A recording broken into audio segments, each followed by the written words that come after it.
Bonjour tout le monde, bienvenue au deuxième épisode de notre podcast ici à l'Alstadthaus de Bonne Humeur. Je suis avec mon acolyte Alex Montero et aujourd'hui on a un invité un peu spécial. Un invité qui nous vient de Metz. Moi je le connais depuis quelques années, toi aussi. On l'a rencontré sur les planches, c'est un humoriste très rigolo, mais pas que. Non, il a aussi sa casquette de responsable service culture et programmation du tram à Mézières-les-Messes. Veuillez accueillir avec nous Béniz. Bonjour Béniz. Salut Alex, salut Greg. Salut Béniz, ça va ? Ça va, ouais. Est-ce qu'on peut t'appeler, alors on t'appelle Béniz, mais de ton vrai nom, Benjamin Walter. Ouais. Tu sais que j'ai découvert ça il y a pas longtemps dans un mail. C'est pareil. Je savais pas, je le connais depuis des années. Et j'ai Benjamin Walter. Et je l'ai su, je pense, j'ai dû l'oublier. Pour les gens qui ne te connaissent pas encore, il y en a 3-4 au Luxembourg, est-ce que tu pourrais un petit peu, qu'est-ce qui serait intéressant pour eux de savoir sur toi ? Ouais, peu de gens me connaissent avec mon vrai prénom. Déjà, je me présente même pas comme Benjamin. Je dis souvent que je m'appelle Ben. Ouais, je fais de l'humour, du stand-up depuis une dizaine d'années. Sur Metz, notamment. À la Fabrique, avec Jocelyn Dailly, que vous connaissez. Et toute l'équipe du Metz Comedy Club. Après, voilà, moi, j'ai toujours fait ça... moi, je suis un des rares, je sais pas, mais en tout cas, j'ai toujours fait ça comme un loisir, vraiment.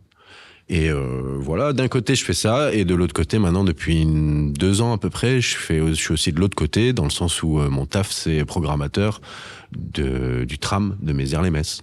Voilà. Qu'est-ce que tu préfères des deux ? Entre jouer ou programmer. Ouais. Pour l'instant, programmer me rémunère quand même beaucoup mieux que payer, que jouer. Si je pouvais gagner la même chose en jouant que ce que je fais en programmant, je te dirais ouais, j'y vais. Maintenant, j'ai jamais eu trop cette ambition. Moi, j'ai toujours voulu faire ça comme vraiment comme un loisir. J'ai jamais poussé, j'ai jamais trop démarché ni rien. Donc les deux me vont bien. J'aime bien avoir les deux en fait. Je trouve c'est cool. Je suis content d'aller jouer parce que j'ai aucune pression et que c'est pas mon gagne-pain et que je prends beaucoup de choses à la légère. Et de l'autre côté, le taf, je le fais très carré. Et du coup, c'est cool d'avoir les deux. Ouais. Et pourtant, on entend souvent des gens dire, c'est quand t'as plus trop le choix, quand je sais pas, des gens qui quittent leur boulot ou quoi, pour justement se donner à fond. Enfin, l'esprit que j'entends, c'est souvent de dire, comme ça au moins je vais être à fond dans ce que je fais. Vu que j'ai pas mon taf, j'aurais plus trop le choix, tu vois, pour le coup. Mais après, si tu dis c'est pas ta motivation de faire que ça, quoi. Il y a les deux discours. Je pense qu'il y a des gens qui se disent je me consacre à fond là-dedans. Et en fait, alors clairement, moi déjà, je pense qu'il n'y a pas de formule type. Chacun va faire le truc comme il a envie de le faire, avec ses envies, avec sa motivation et tout. Moi, en tout cas, j'ai toujours trouvé que il y avait plus de liberté à se mettre aucune pression, à vouloir en faire son métier et à vouloir gagner sa vie, tu vois. J'ai toujours écrit sur des choses un peu, Alex, tu connais, hein, des fois un peu borderline, des fois un peu trash.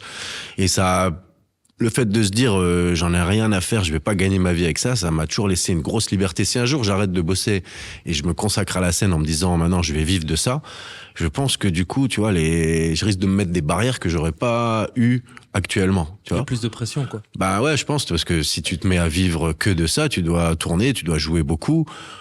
Après, tu peux toujours faire de l'humour trash et tout, il y a aucun problème. C'est juste que si tu veux vivre de ça, malheureusement, ça se confirme sur certains qui ont cette vision, c'est que du coup, tu dois plaire au plus grand nombre et du coup, tu lisses un peu ton art et ton écriture, un petit peu.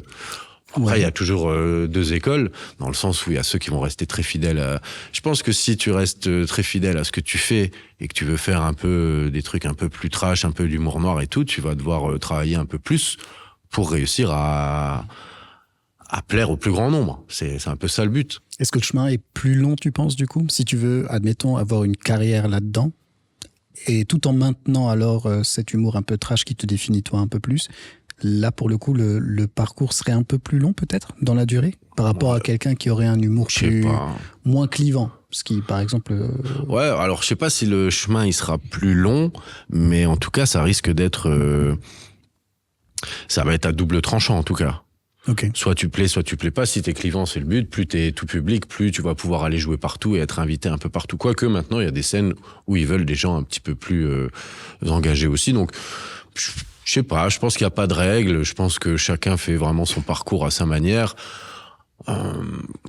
puisque tu me le demandais au début, pour revenir à moi en tout cas, je trouve que le fait de pas en vivre, ça me laisse une grande liberté d'action, d'écriture et puis même aussi dans le fait de entre vie personnelle, vie professionnelle, etc. Le fait d'avoir toujours pris ça comme un loisir, moi, ça m'a permis de décider où j'allais jouer, où j'allais pas, et de toujours garder un équilibre entre vie de famille, vie sociale, etc. Tu vois. Tu t'es jamais perdu là-dedans un peu? Non. Cool. Je pense pas. Au début, j'ai beaucoup joué. Ouais. Mais pour expliquer aussi, au début, j'avais pas d'enfant. Ouais. Donc c'était quand même plus simple d'aller jouer à gauche à droite et tout. Maintenant, entre le boulot où ça me prend des soirées, entre la vie de famille, la vie sociale, il y a maintenant, au bout de 10 ans que je fais ça, j'ai quand même maintenant une sélection de scènes. Puis maintenant, il y a des endroits aussi où t'as plus envie d'aller jouer. Pas forcément des endroits, peut-être des critères, des styles d'événements. Genre, qu'est-ce que tu ferais plus? Où est-ce que tu n'irais plus jouer? Sans te dire de nom, mais... Oui. En plus, il n'y a aucune salle où moi j'ai très peu de mauvais souvenirs dans le sens où au pire si tu bides c'est de ta faute. Non, en tout cas les choses que je ferais plus c'est je sais pas moi, fête du cochon dans un village, tu joues à 15h, pas d'éclairage, il fait jour, t'as les gens, ils sont à 180 degrés autour de toi. Mais un micro. En train de manger, t'as un micro. Voilà, t'as les bruits de couverts et les gens qui te regardent pas. Ça, je fais plus. Ça, c'est clair, je fais plus. Ouais. Tout ce qui, déjà, quand les gens mangent, en même temps, je finis. Ouais, ou c'est hyper bien rémunéré. Il y a pas longtemps, il y a quelques mois, on m'a proposé de jouer dans une chicha. Je le ferai plus non plus. Mais quand on me l'a proposé, j'ai dit non, je ferai pas, tu sais, chicha, machin, c'est pas mon style. Et quand il m'a annoncé la rémunération, j'ai dit ok, je viens. Ok. Mais maintenant, je sais que j'irai plus. C'était pas assez finalement par rapport à ce que... Putain, ça aurait dû être 10 fois plus. Je sais pas comment ça en France, mais au Luxembourg, t'as ça aussi. Maintenant, il y a tout le monde qui veut faire du stand-up partout, quoi. Ouais. Il y a des pizzerias, ils veulent faire du stand-up. Il y a... D'un côté, c'est bien. D'un côté, après, moi, je suis pour dire que le temps il fait le tri, en fait. Ouais. Donc, s'ils font une fois un test dans une pizzeria, que t'as pas de lumière, que le son, il est pourri, l'orga, elle est pourrie, les gens, ils bouffent en même temps. Voilà, ils vont le faire une fois, ça va pas marcher. Ouais. Donc, c'est pas trop grave qu'il y en ait plein, mais effectivement, il y a beaucoup de gens qui veulent en faire parce que c'est un peu le truc à la mode et que ça peut attirer des gens, tout. Donc, dans l'esprit, c'est super bien. L'intention est bonne. Ouais. Après, dans la réalisation du projet, moi, je suis pour dire, faut mettre les artistes dans les bonnes conditions, faire que les choses se passent bien pour tout le monde, aussi bien pour le public que pour les artistes, en fait. Les gens, ils viennent, ils mangent, après ils jouent, et bien séparer les choses pour que tout le monde reparte et que ça soit du donnant-donnant, tu vois. Sinon, ça vaut pas la peine. Et c'est intéressant parce que vu que toi, tu avais déjà ce parcours de faire de la scène avant de faire le boulot que tu fais maintenant, j'imagine que ça doit te faciliter vachement aussi l'organisation pour l'accueil des humoristes ou artistes que tu accueilles de manière générale. Ouais. Même si t'es tu gères une salle de spectacle, donc c'est encore différent d'un resto qui parfois, jouer devant des gens qui mangent, c'est un des pires trucs, je trouve. Et à l'extérieur. Ouais. Jouer devant des gens qui regardent le foot. Ou jouer devant des gens qui regardent. En gros, en fait, jouer devant des gens qui sont pas venus pour ça, soit ont autre chose à faire. Voilà, c'est ça les pires. Moi, je suis un fervent défenseur une fois que le spectacle commence, les gens, ils sont dédiés au spectacle. On éteint les lumières, on met un son qui est au minimum correct, et puis on met les gens bien. Jouer, après... Est-ce que ça m'a permis d'être bien dans l'accueil des artistes au taf, au tram? Forcément, oui, un peu. Après, je pense que c'est surtout un truc de savoir recevoir les gens et être attentif à leurs demandes et tout. Après, il y a des salles où, effectivement, l'artiste, il va demander 2-3 petits trucs et puis ils se disent, ouais, c'est bon, ça, on peut... Moi, je suis très carré. S'il demande telle sorte de vin, telle sorte de barre chocolatée, on lui fournit ce qu'il veut et on le met bien. Ouais. Et après, si on peut pas, on discute avec lui, on s'arrange. Mais moi, je suis pour que les gens ils se sentent bien dans l'endroit où ils viennent jouer et que ça soit au boulot, au tram quand on reçoit un artiste, que ça soit une tête d'affiche qui coûte, je dis n'importe quoi, 10 000 € ou un plateau d'humour à Metz comme on a fait ensemble, Alex. Et je suis pour que les gens ils se mettent bien et que on reçoive correctement les gens. En fait, c'est la base du truc. Ouais. Après, tu demandes aux gens de venir faire des blagues, d'être drôles, de bosser, de tester, peu importe. Eux, ils viennent, ils font leur taf. Toi, de l'autre côté, en tant qu'organisateur ou en tant que programmateur accueillant et tout, tu dois être là pour que les gens se sentent bien, c'est tout. Enfin, ça me paraît Oui, puis c'est pour tout le monde. Logique. C'est pour celui qui reçoit, pour celui qui joue, pour ceux qui sont dans la salle. Donc tout le monde est gagnant. Le but, c'est de passer une bonne soirée. Je suis Donc, d'accord. s'il y en a un des acteurs, que ce soit le public, truc qui est pas bien. Donc, Si l'organisateur parle des restos, des pizzerias, si le mec qui tient la pizza il s'y retrouve pas, ou l'artiste ou le public, si un des trois là s'y retrouve pas, ça va pas. La Ouais, soirée ça, elle c'est est pas cool, réussie. ouais. Il faut que Ouais. tout le monde soit content en sortant. Et autant, hein, on se connaît, on peut faire très à l'arrache le soir même, mais par contre, avant, il faut que les choses soient carrées. C'est vrai. Moi, je suis très sur l'anticipation, l'organisation, et après, le soir même, on peut être très détendu. Ça, j'aime beaucoup. Ça, ouais. Ça, c'est, et je trouve que c'est les meilleures conditions. Et je viens de penser à un truc, je sais pas si vous avez déjà eu ça, c'est le fait de jouer et vous êtes le cadeau surprise, mais les gens qui sont là savent même pas qu'il va y avoir un spectacle. Tu sais, les gens. Des trucs en entreprise. En ça. ton entreprise. En entreprise, ça peut être intéressant. Enfin, c'est toujours plus dur en entreprise parce que les gens n'ont pas choisi. Donc, voilà, c'est une communauté face à un humoriste ou improvisateur. Et ils savent pas trop ce qu'ils vont voir. Donc, il y a une partie qui va peut-être kiffer, l'autre pas. Mais alors, pire, c'est quand ils savent même pas qu'il va y avoir ça. Et donc, il y a une personne qui t'a choisi, qui t'a contacté, et dit, ah, vous allez faire ça, et puis on t'annonce. Moi, ça m'est arrivé récemment, on m'a proposé ça, j'ai refusé, pour justement, ah oui, mais ça doit être une surprise. Je dis non. Ah non, mais c'est bien pour les. Non, c'est horrible. Non, je l'ai vécu, donc non, moi je ne fais plus ça. Est-ce que tu as eu ça? Alors, moi, est-ce que je l'ai eu? Je crois pas. Je crois pas que j'ai jamais. Non, je crois pas avoir été la surprise vraiment. Après, que tu sois la surprise, que les gens t'attendent ou non, c'est le côté où une personne, comme tu l'as dit, en gros, soit les responsables de CE en France, les trucs comme ça, ou une personne du structure va dire ok, ça j'ai envie de faire parce que j'ai vu, j'aime bien, mais les autres personnes n'y sont pas préparées. C'est ça le problème. Que tu sois la surprise ou que les gens aient eu l'info, il va y avoir un spectacle d'humour, mais en fait ils savent pas à quoi s'attendre. C'est là où c'est compliqué. Ouais. C'est pour ça qu'en fait aussi on parlait de la multiplication des plateaux un peu partout, mais il y a beaucoup d'endroits où les gens viennent, mais ils savent pas forcément à quoi s'attendre. C'est pour ça que créer un plateau, c'est très facile. Faire durer un plateau, c'est comme une entreprise en auto-entrepreneur. Créer une entreprise, créer une asso, c'est facile. Faire durer les choses, c'est là que c'est beaucoup plus dur. Tu as un plateau, toi, qui continue toujours à Metz? Ouais, Microcasa. Tu connais, Alex? Que je connais. T'es pas venu cette année, c'est pour ça. Non, aussi, cette je année, non. connais. Oui, tu connais Bah oui, aussi, t'es venu effectivement. Moi, je suis venu 2 ou 3 fois, je sais plus. Je crois que là, on a fini la 3e saison. Alors 2 fois. Donc toi, t'es venu 2 fois. Je suis venu 2 fois. Greg, t'es venu une fois. Je suis venu le faire. Ouais. Et on va continuer l'an prochain. Alors ça a un peu changé au début, on faisait une fois par mois, Microcasa. Et là on passe à, allez, on va faire 4 ou 5 sessions dans la saison, pas plus. Ok, Donc bien. c'est vraiment des petites soirées comme ça. Mais ouais, Microcasa, vous êtes venus tous les deux, c'est un kiff. Ben, j'allais dire, ça c'est, par exemple, tu as créé ça s'est maintenu et c'est une belle formule, quoi. Ouais, la formule est simple, top. on a l'impression d'être un peu avec les gens dans un grand salon, je trouve.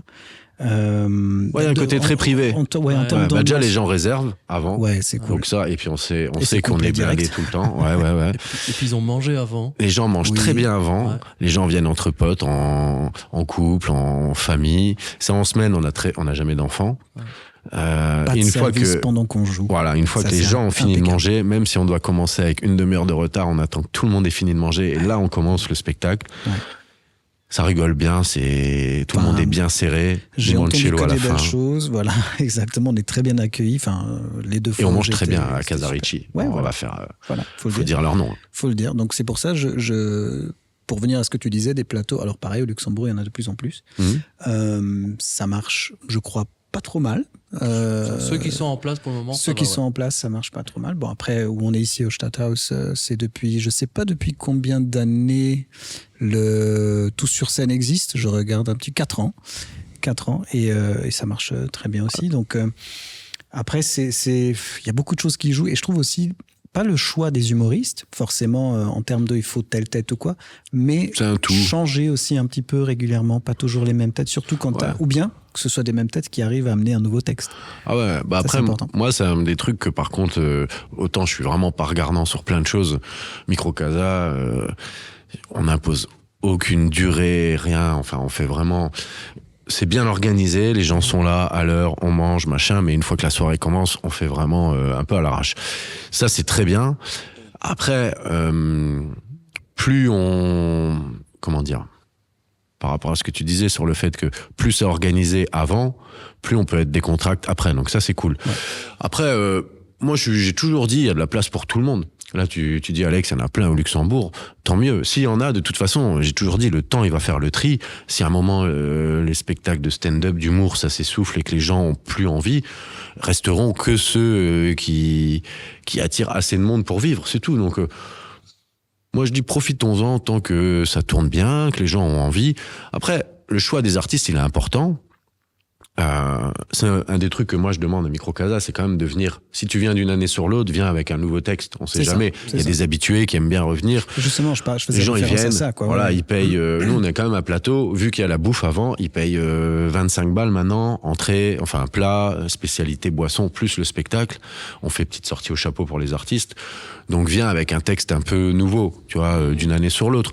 Mais le choix des artistes est important. Mais en fait, pour la réussite d'une soirée, chaque facteur a son importance. Est-ce que tu commences à l'heure? Si tu as 1 heure de retard, déjà, ça va saouler des gens.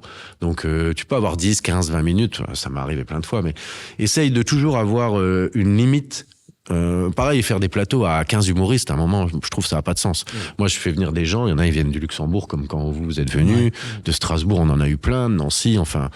Et on fait venir, je sais pas moi, 4, 5, 6 humoristes grand max, histoire d'avoir un peu de temps de scène et de pas être limité à 5-6 minutes. Ouais, le Microcasa, tu l'as vu, Alex, t'es venu 2 fois. Le but, c'est vraiment le côté convivial, on mange ensemble, on joue, si tu veux jouer 8, 10, 12, joue tes 8, 10, 12, on s'en fout, mais qu'on passe un bon moment, tu vois. De toute façon, les gens, ils sont là pour la soirée. Bien sûr, voilà, donc, bien sûr. Ça dure 10 minutes en plus, ils ont à manger, ils ont à boire, ils sont bien assis. Mais toujours pareil, dans la limite du juste milieu, dans le sens où il y a des gens, ils arrivent à 19h, tu commences à 21h, s'il est 21h30, ça va. Tu peux pas finir à minuit et demi non plus, tu vois. Il y a des gens, ils travaillent le lendemain. Donc, toujours, moi, je suis partisan du juste milieu. Tu peux avoir du retard. 10, 15, 20 minutes de retard, une demi-heure, ça passe. Après, quand c'est 1 heure de retard, ça commence à être compliqué. Et là, pareil, tu vas desservir un peu le public. T'as un artiste, il suffit que t'en aies un, tu lui as dit, toi, tu passes en dernier. S'il passe qu'il est 11h30, c'est plus le même délire que ouvrir la soirée à 9h, 9h30, 10h max. C'est vrai. C'est super drôle parce que c'est très francophone, cette mentalité. Parce que chez les Allemands, il n'y a pas 15 minutes de retard. Non. Tu commences à l'heure. Ah ouais. Ouais, mais après, tu sais, tu connais Astérix et les Gaulois, tu vois. Oui, les Gaulois, ils sont dehors, ils fument une dernière cigarette, ils vont te dire oui, on arrive, et puis 10 minutes, c'est encore dehors. Après 3 limoncello, un dessert. Et aussi, les soirées là, faut aussi faire la distinction, et moi, ça, je l'ai bien remarqué dans le plateau, c'est attention avec les soirées où t'as des gens qui consomment l'alcool. Plus tu pousses, dans le temps, plus tu es exposé à des gens qui risquent d'être un tout petit peu éméchés. Alors, il y a des endroits où ça se passe très bien, la casa, ça se passe super bien et on arrive les gérer, mais vraiment, il y a plein de facteurs à prendre en compte pour qu'une soirée, elle soit réussie, et tu t'en rends compte que des fois, ça tient à des petits détails. C'est vrai. Et c'est pour ça qu'il faut être bien carré au début. Ouais, plus t'es carré avant, plus le soir, tu peux être zen. Ouais, c'est clair. Et pour en revenir à ce que tu disais par rapport à ton humour trash, est-ce que, pour en revenir à ton écriture et à ce que toi tu joues, est-ce que c'est quelque chose qui t'est venu... Est-ce que tu as fait un choix de style, ou est-ce que c'est ton style? Dès que tu as commencé à écrire, c'est allé comme ça naturellement? Je répondrai pas à un luxo portugais déjà. Alors je vais te poser la même question. Est-ce que tu as lancé un dé pour choisir ton jeu? Il est belge. Tu as lancé un dé de 10 et puis tu t'es dit si c'est 9, j'ai bien entendu, je plaisante. Franchement, ça a jamais été... Moi, ça s'est imposé à moi. D'accord. Quand j'ai commencé la scène il y a 10 ans avec mon pote Johan Montero, qui est moins carré.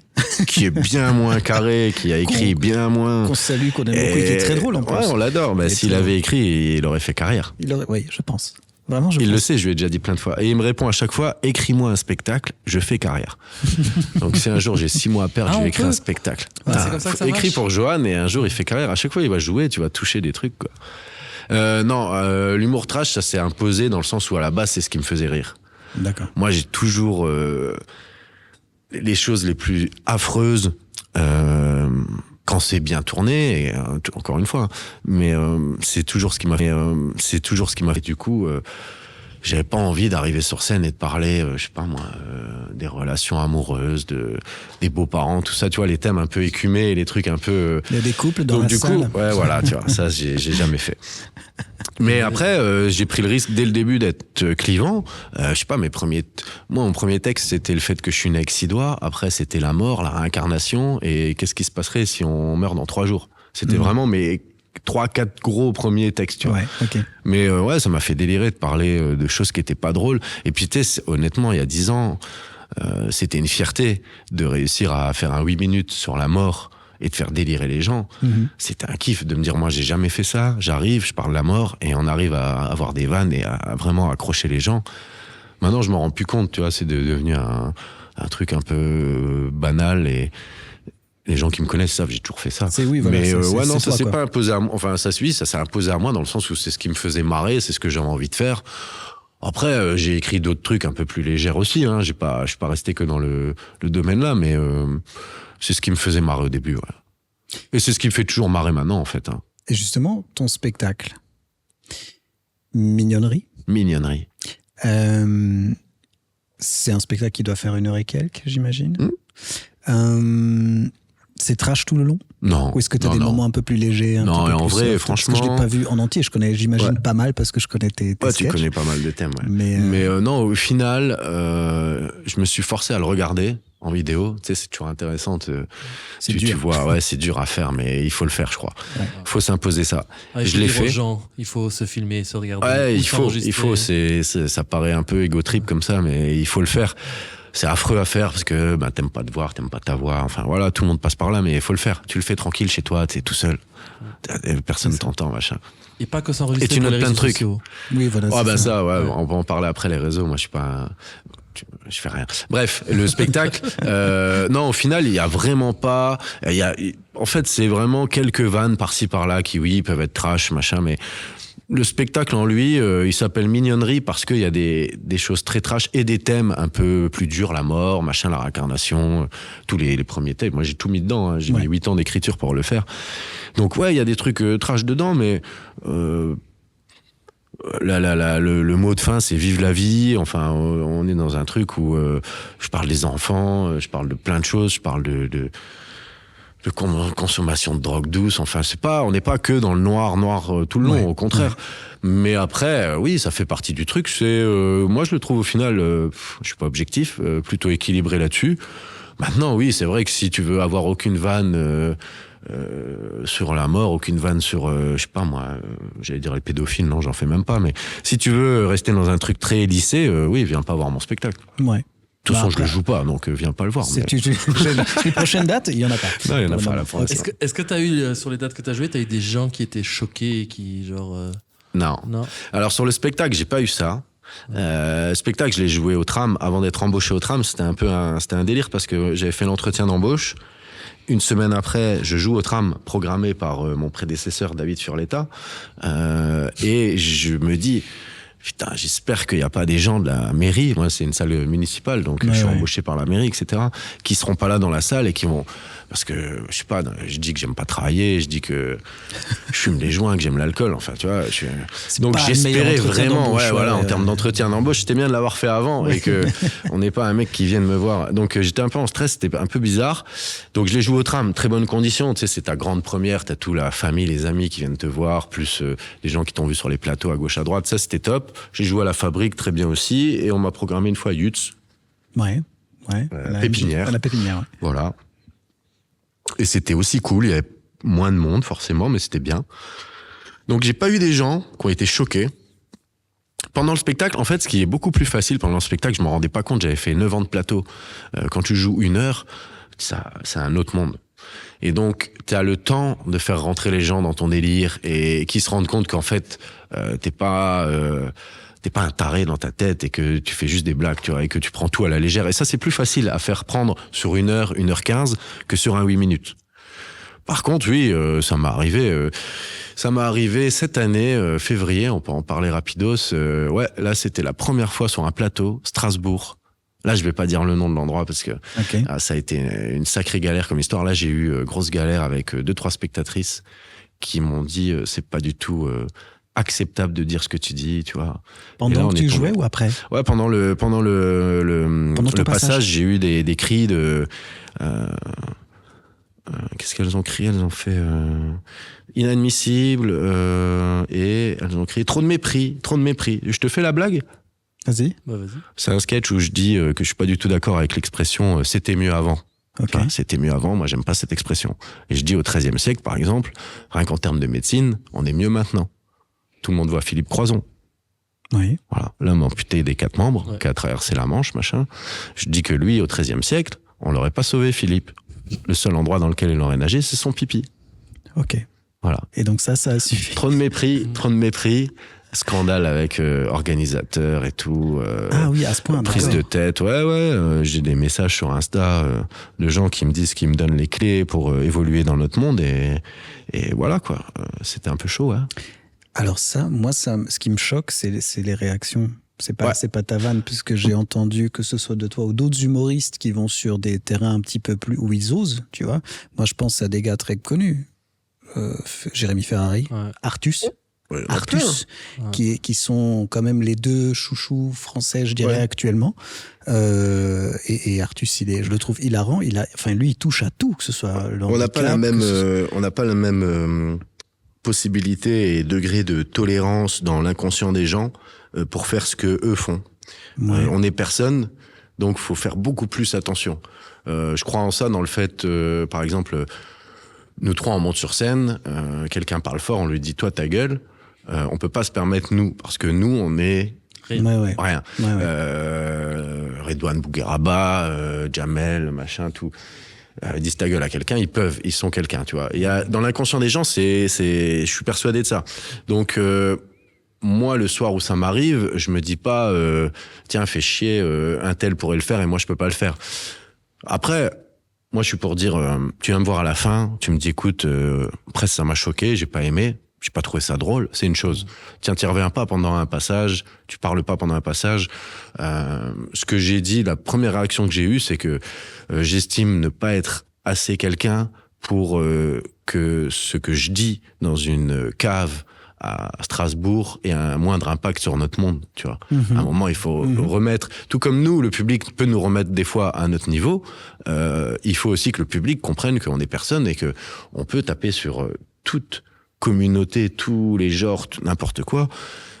Ça fait pas, il faut dissocier la blague du discours final, tu vois. Oui, c'est pas une bien propagande sûr, non bien plus, tu sûr, vois. mais oui. Ah ouais. Mais après ça, c'est un des problèmes. Ça, on en parle de plus en plus dans le milieu de l'humour sur une forme de dérive un peu des gens qui veulent imposer une sorte de bienveillance envers tout le monde et qui au final vont à l'encontre de leur cause dans le sens où ils desservent le truc parce que je suis pour une tolérance et une liberté totale, tu vois. Après, il y a une T'aimes pas, différence t'aimes pas. Il y a une T'as le droit. différence entre une blague et une opinion, quoi. Bien sûr. Ouais. Et moi, quand je commence mes open mic, c'est le premier truc que je dis. Les gens, ils viennent faire des blagues. Et il y aura des blagues que vous n'allez pas trouver drôles. Et voilà, c'est comme ça. Au pire, t'es pas d'accord. Ouais, au pire, t'es pas d'accord. Et au pire, ça te fait pas rire, c'est tout. Et après, c'est on pas boit grave. un verre ensemble, on en discute, et puis voilà. Oh, bah ouais, non, mais il y a aucun stress. De toute façon, tu peux pas avoir un public composé de 100% de gens qui vont avoir tes opinions sur le moindre truc Surtout si c'est un plateau. sociétal. Surtout si c'est un plateau. Encore plus quand c'est un plateau. Bah, ils Ouais. savent pas trop, il va y avoir 4-5 humoristes, 4-5 univers C'est différents. à la fois la donc, richesse d'un plateau et à la fois le piège pour ceux qui peut-être soit connaissent pas le monde des plateaux, j'en sais rien, ou pour des gens qui vont être outrés pour des moindres trucs.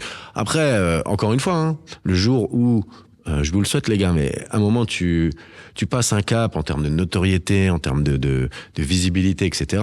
Tu vas pouvoir te permettre, parce que tu vas être dans la tête des gens, dans l'inconscient, être dans une case de style d'humour, tu vois.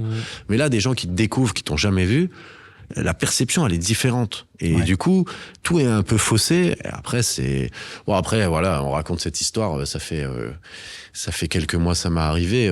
J'ai fait, je sais pas, ça fait 10 ans que je fais ça, j'ai dû faire, je sais pas, j'ai pu compter, mais des centaines de scènes, ça m'est arrivé une fois. Donc on dit, ça Franchement, arrive, machin, ça mais en va, fait, quoi. ça m'est arrivé une seule fois. Ouais. J'ai des gens qui sont déjà venus à la fin d'un spectacle en me disant, tu vois, cette blague-là, je la trouve un peu limite, machin. Ok, je peux entendre. Mais de là à prendre tout un bloc en jugeant et en étant dans l'intolérance totale de tout, tu vois, là, il y a 2 poids, 2 mesures, comme on dit. Ouais. Moi, je réfléchis. Moi, tu vois, mon humour, c'est plus lisse, hein, clairement, comparé au. Enfin, c'est du storytelling. Je raconte un peu ma vie, mais je vais pas dans des trucs trop dark. Les seules remarques par rapport à mon spectacle que j'ai pu avoir, c'était que c'était pas pour tous les âges. Et ça, j'ai trouvé rigolo d'avoir des gens qui viennent avec des enfants de 4 ans. En semaine, un spectacle à 21h. Je me dis, mais ton gosse, il déjà à 4 ans, est-ce qu'il comprend tes blagues? Non, mais il comprend quelle blague. Mais il a quelques mots. Tu vois, il y a des mots qui vont me servir 2-3 fois. Mais là, il faut faire du spectacle jeune public. Oui, mais c'est ça. Oui, mais après, ils sont plus tôt aussi dans la soirée. Le fait d'avoir maintenant des enfants dans les spectacles, c'est quelque part le fait que l'humour et le stand-up a explosé, et du coup, c'est les dérives, les dommages collatéraux qu'il peut y avoir, dans le sens où maintenant les gens viennent avec des enfants. Ouais, c'est possible. Je sais que nous, on avait une discussion là-dessus avec Cheyenne, je crois que c'était. On avait dit, on va mettre à partir des 18 ans sur les trucs, alors qu'on va pas faire du truc trash ou adulte only. Non, mais ça permet de filtrer. Ouais, ça permet de filtrer. Oui, et après, je pense qu'il y a des fois où il faut vraiment les prévenir. Ouais. Là, on parlait du tram. Mon prédécesseur, David Furletta, quand il m'a programmé, sans que je lui dise quoi que ce soit, il a pris, lui, l'initiative de mettre déconseillé au moins de 16 ans. Et il a bien fait. Ok, très bien. Après, pareil, je sais pas, je suis parent. Si un jour je décide d'amener mes gosses dans un spectacle d'humour, c'est que je me tiens prêt et responsable de pouvoir devoir derrière expliquer ou rendre des comptes. C'est tout. Ils savent à quoi s'en tenir. Hein, c'est pas. C'est ça. Et on a vu, et on l'a fait il y a pas longtemps, Alex, Plateau, l'an dernier. Toi, tu as joué avec un bébé dans les bras. Hein. J'ai joué avec un bébé dans les bras. Il y a quand même des gens qui ont ramené un gosse de 1 an et demi. Ouais. Ça va, lui, il comprend pas trop les blagues. Il comprend pas, mais il comprend pas non plus qu'il doit se taire et qu'il doit pas brailler. Exactement. Et je l'ai pris dans les bras pendant 5 bonnes minutes. À l'aise, ouais. Et t'as joué ton texte. Ouais, t'as fait ton texte. Ça, c'est vraiment un bon délire. Ouais, c'était un bon délire. C'est un truc, et ça, je dirais, tu dois être un des seuls au monde à avoir fait un plateau avec un bébé qui n'est pas le tien. C'était qui ne te connaissait pas dans les bras et qui du coup a fermé sa gueule quand tu l'avais dans les bras. Et c'est bien tenu. Hein. Il te regardait, il comprenait pas trop. Il avait peur en fait. Probablement. Je peux aller voir sa couche. C'était vraiment drôle. Mais ça c'était drôle mais c'est vrai que c'était un délire. Au début on s'est même dit voilà, la dame elle voulait absolument venir et tout. Et en fait non, ils étaient en famille, elle, le papa et puis sortis en famille et tout. Et c'était jusque tard dans la soirée. J'adore. Moi j'imagine les gens à la maison on fait quoi aujourd'hui? Walibi, Beniz, Walibi. C'était un sacré plateau, c'était à Mulhouse, à côté de Mulhouse. C'était à Mulhouse, dans la brasserie à côté de Mulhouse, organisé par les jumeaux. Les jumeaux. Et Flo et Thomas. Exactement. Les Grums. Et leur pote Franck aussi. Ouais, exactement. Très belle soirée pour le coup. Ouais, c'était super cool. Début, on n'était pas content parce qu'il y avait un chien qui faisait du bruit. Puis il y avait plein de monde. C'était vraiment très cool, très bien organisé. C'était super. Très très bien. Mais c'est vrai que c'était un peu surréaliste d'être là-dessus. Et nous, on avait ça avec Antoine, avec qui je fais de l'impro. Ouais. On avait joué aussi une impro longue d'1 heure et il y avait un bébé. Et en fait, le bébé, il a intervenu pendant 1 heure dans l'impro longue. On le prenait, c'était notre dieu sur l'île où on habitait. Ah oui, là, tu l'utilises, quoi. Et du coup, il jouait vraiment pas le choix. Hein. Donc ça, c'était drôle. Donc, oui, bien sûr. Mais après, voilà, encore une fois, moi, je pense qu'il n'y a aucune règle. Tu peux avoir une soirée avec 2-3 ados et un bébé et que ça soit une tuerie. Tout comme... il y a des soirées où il y a que des adultes et où en fait, ça se passe pas. Il y a aucune règle. Et c'est ça qui fait, je trouve aussi, à la fois ce qui est passionnant dans ce qu'on fait, c'est que tu peux jouer au même endroit, le même texte, dans les mêmes conditions et tu n'auras jamais 2 soirées identiques. Ça n'arrive pas. Et même si les gens se ressemblent. Parce que c'est un truc, parce qu'au début je me disais, non mais même quand c'est les mêmes. Même quand c'est les mêmes personnes. Parce qu'il faut dire que chez Alex, il a son mini fan club qui vient à chaque spectacle. T'imagines. Moi, ce qui m'a fait délirer, c'était le fait qu'au début, moi, ça me faisait peur de jouer devant des personnes peut-être un petit peu plus âgées. Parce que je me disais, vu que je parle quand même soit de spa, de crossfit, de vasectomie, je me disais non, parce qu'une ou 2 fois, je les sentais sur des plateaux surtout.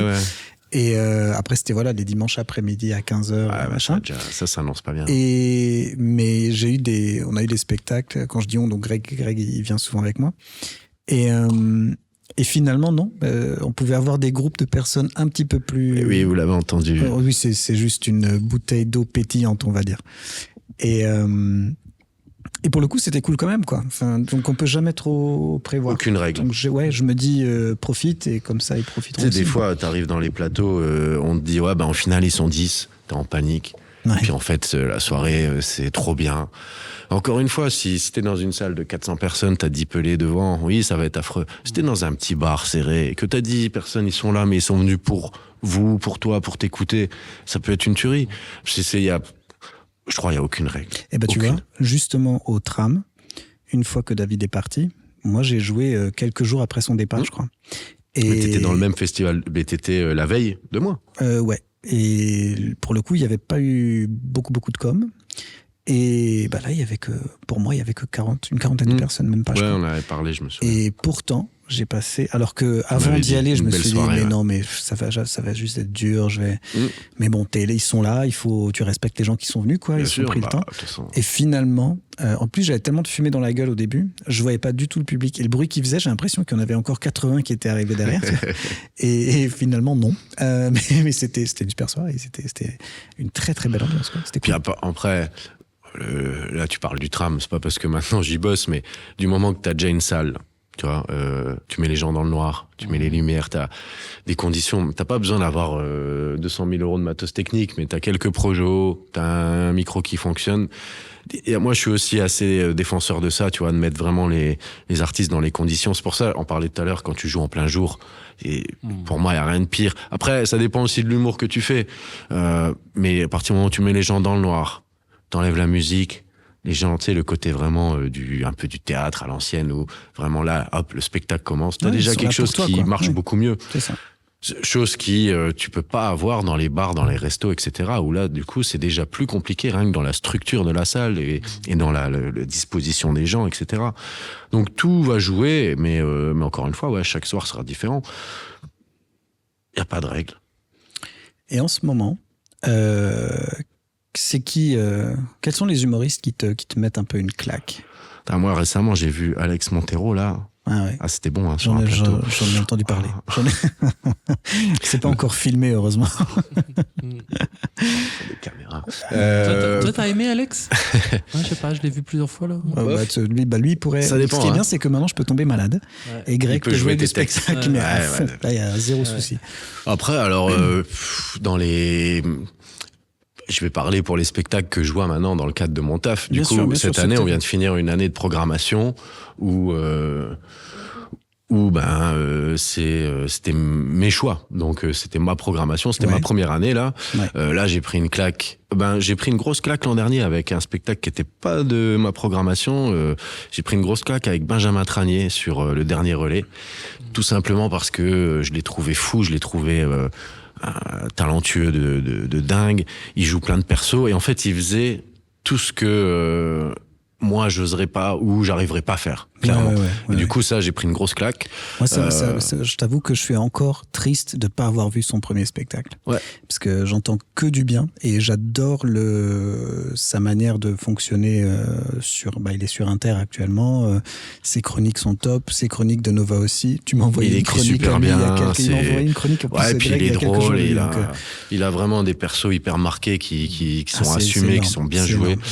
Ça, je vous donne une exclue, mais c'est que la prog du tram de la saison prochaine sort là dans quelques semaines, mais on reçoit Benjamin Tranier pour le nouveau spectacle. Ouais. Et je crois c'est en décembre de cette année, pour félicitations et tout sur le mariage. Voilà, lui avec Dernier Relais, tu le retrouves sur les plateformes de streaming, machin. Ouais, il est maintenant. Cool. Le Dernier Relais. Après, j'ai pris une grosse claque avec Aymeric Lompré, franchement. Ouais, je l'avais déjà vu plusieurs fois, mais on a pris une bonne grosse claque. Et ces derniers temps, je dirais sur cette saison, ça a été vraiment les deux là. Après, il y a des mecs comme Thomas Wiesel qui sont venus cette année, où j'ai pris une claque en termes d'écriture, en termes de vraiment de construction d'un spectacle, mais où j'ai pas forcément beaucoup rigolé. Tu vois, en termes de punchline, ça m'a pas explosé de rire, mais je me suis dit putain, qu'est-ce que c'est bien écrit, etc. C'est bien construit, machin, c'est intelligent, c'est fin, tu vois. Donc des fois après tu prends des claques, pas toujours en termes de rigolade. Et puis c'est après, artistique. Voilà, plus tu en fais, plus t'écris, plus t'es aussi de l'autre côté, plus tu vas avoir une perception sur différentes choses, à la fois un peu de mise en scène, à la fois sur le texte, et à la fois vraiment sur la cadence des punchlines, etc. L'an dernier, Walidia avait été très très fort. On avait vu Thomas Wiesel ici à l'Alstadthaus, il était venu dans le cadre du festival, et moi ce qui m'avait impressionné chez lui, c'est ces 15 premières minutes qu'il avait fait sur le Luxembourg. Ouais, et ça il écrit genre le jour même ou 2 jours avant, avec tout ce qui est de données, d'infos sur le secteur où il joue. Ouais, très fort. Et ce qui était très fort, c'est qu'il a toutes les blagues clichés sur le Luxembourg, il en a fait aucune. Donc même pas les choses auxquelles on pourrait s'attendre. Il va chercher un peu à se démarquer. Ouais. Tu vois que son écriture, elle est vraiment intelligente. Ça correspond un peu au personnage. Tu sens qu'il est vraiment pas à part, mais qui va aller chercher un peu ailleurs que le côté très facile et tout. Et en plus, il est super sympa comme mec. Ouais. Nous, on l'a reçu très sympa. Voilà. Après, là, on a reçu la semaine dernière William Pilet. La semaine dernière, ou il y a 2 semaines, au tram. C'était drôle, on parlait de clivage, mais j'ai des gens qui ont détesté, qui ont été même choqués, et d'autres qui m'ont... Mon régisseur David, vous le connaissez, David, un de mes collègues, et ils sont 2, il y a Xav et Dave. David était mort de rire à la régie, tellement lui, c'est sa cam, c'est son truc. Et d'autres personnes, pareil, qui rigolaient pour le moindre truc. On est pile dans le spectacle qui peut être clivant. Soit on adore, on se dit il est fou et on rentre dans le délire, soit on n'accroche pas du tout. Moi, je connaissais bien. J'avais fait les bests avec lui, on était partis à Toulouse, etc. Donc, je savais à quoi m'attendre. Pareil, j'ai pris une claque dans le sens où le mec, il fait un peu de magie, il fait de l'illusion, il fait de la zik, il danse, il chante, il joue, il a des vannes. Donc, en termes de panel de ce qu'il peut offrir, tu vois, moi qui suis, vous me voyez sur scène très immobile, très... plutôt statique, Voilà, et un peu peut-être monotone, et j'en suis conscient, mais tu vois, là, pareil, je prends une claque dans le sens où je me dis, lui, c'est un artiste, un saltimbanque, tu vois, il fait tout, quoi. Mais c'est cool, justement, d'avoir une programmation, même si, voilà, ça va pas plaire à tout le monde, mais l'idée, c'est qu'il y en ait un peu pour tout le monde aussi. Exactement. Donc, voilà. Après, tu peux pas faire une programmation, et tu connais, et tu fais pas une programmation pour toi. Après, forcément, tu mets 1 ou 2 coups de cœur. Cette année, quand je suis arrivé au tram, j'ai su que ça continuait. Première programmation, premier coup de fil, Jamil Le Schlag. Pour le faire, l'acter, que ça soit signé et tout. Pareil, bonne claque en termes de punch et tout, j'ai adoré. Donc tu te fais des petits kiffs, forcément, parce que... Et puis, tu te fais pas un kiff... je sais pas, en explosant le budget, en disant je me fais un kiff juste égoïstement, tu restes cohérent avec ce que tu peux faire, mais oui, tu te fais des petits trucs, voilà, on est d'accord. Mais après, la programmation sur une saison, faut la faire pour les gens, pour que t'en aies un peu dans tous les styles, dans tous les propos et tous les fonds un peu différents, ouais. Ok. Et pour terminer, qu'est-ce qui t'emmerde beaucoup dans l'humour peut-être, ou dans le milieu de l'humour? Et qu'est-ce que tu kiffes le plus? On commence d'abord avec le négatif et comme ça on finit sur un truc positif. Touche positive. Ce que je déteste ou ce qui m'emmerde, moi, clairement, c'est les réseaux, c'est se vendre. Le côté marchandise, c'est un truc... je sais pas, encore récemment, on m'a demandé mon Insta. Même pas, je connais le nom par cœur de l'Insta. J'ai une publication, je suis personne. Je suis vraiment à fond. Alors, ça fait très vieux con et machin, mais en fait, c'est même pas ça. Je comprends que chacun en ait besoin et qu'il faille jouer le jeu et que des gens ils kiffent. J'ai aucun jugement là-dessus, mais moi, clairement, ça me fait chier. Eh ben, on est à une table, je crois, de 3 vieux cons. Parce qu'on n'est pas très... Non, en fait, moi, clairement, prendre le téléphone, faire une publi, parler de moi, dire machin, Au début, je le faisais, je dis on va jouer là. Maintenant, des fois, j'annonce même plus où je joue, je m'en fous totalement. Okay. Ça, c'est un des trucs qui me fait chier. Et tu vois, c'est un des trucs aussi, on parlait tout début de notre discussion, on disait... moi, j'ai toujours pris le truc comme un loisir avec pas trop d'ambition, mais rien que de maintenant, si je devais tout arrêter et me dire je vais vivre de ça, devoir jouer le jeu des réseaux... À fond, ça serait une galère, ça serait vraiment une angoisse, en fait, pour moi, tu vois. Ouais. Donc ça, c'est un des trucs qui me saoule un peu. Après, en même temps, j'y vais très peu, donc ça me pose aucun problème, mais moi, je fais à ma manière. Après, ce qui peut saouler, si là... on va si la chose que moi j'ai pu connaître une fois en 10 ans se reproduisait, dans le sens où si je tombe sur de plus en plus de publics qui vont me dire ça tu peux pas dire, ça tu peux pas dire, ça tu peux pas faire, ça va me saouler. Moi je suis pour la liberté totale, l'art c'est subjectif, t'aimes pas, Alors, je sais pas, moi j'écoute pas de la techno, je vais pas demander aux mecs qui font de la techno d'arrêter d'en faire, je m'en bats les couilles. Donc tu vas pas, t'as le droit de pas y aller. ah, j'ai le droit de pas aller au Technival ou je sais pas où, voilà. Donc j'y vais pas.